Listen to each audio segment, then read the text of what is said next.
Hello, my name is Tiffany Calder, but I prefer to go by Tiff. I am looking forward to this class, the mobile app development. I see a number of familiar faces from my last semester's Java class, 260. And so it's always nice to feel like there's that continuity that you can often get on campus, but sometimes feels like it's a little missing in the online class experience. So I'm grateful for that.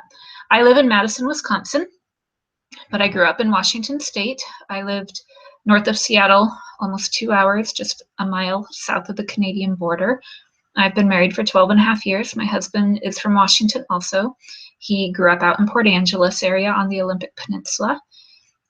We have 5 children. We have 10 and 11-year-old daughters who are very proud of the fact that they're the same age for 4 days.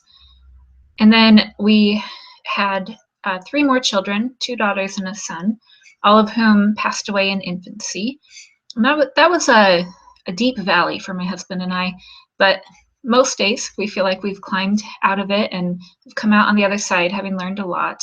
I generally won't go so far as to say that I am thankful for that trial, but I can at least now see lessons that we've learned and ways that our lives have been changed because of those experiences.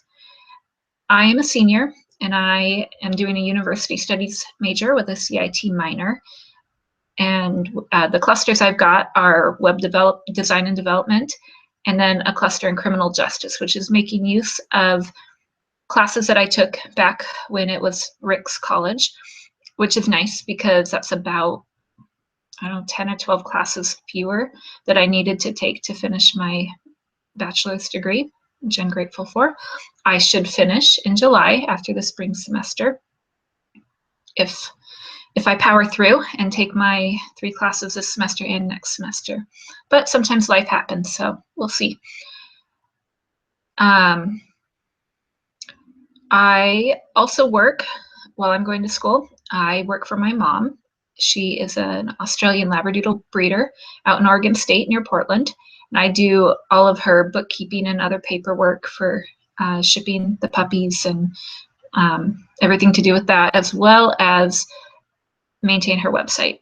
And so I'm hoping after I finish school that I'll be able to focus more on the website and rebuild it. Right now it's a WordPress site that I kind of walked into about 5 years ago.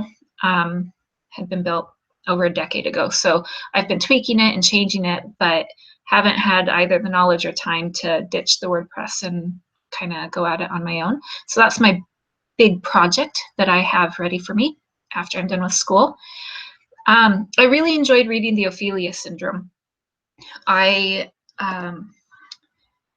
struck me as I was reading it how grateful I am to be attending an educational institution that values students thinking for themselves and forming their own thoughts and opinions based on the learning opportunities that are given to them.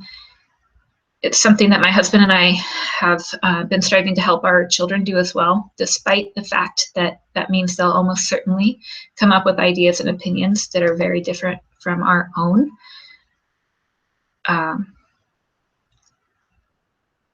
It can be stifling sometimes to feel like you need to conform to the thoughts and opinions of people around you, whether it's family, church, your work environment, just the social environment you're in.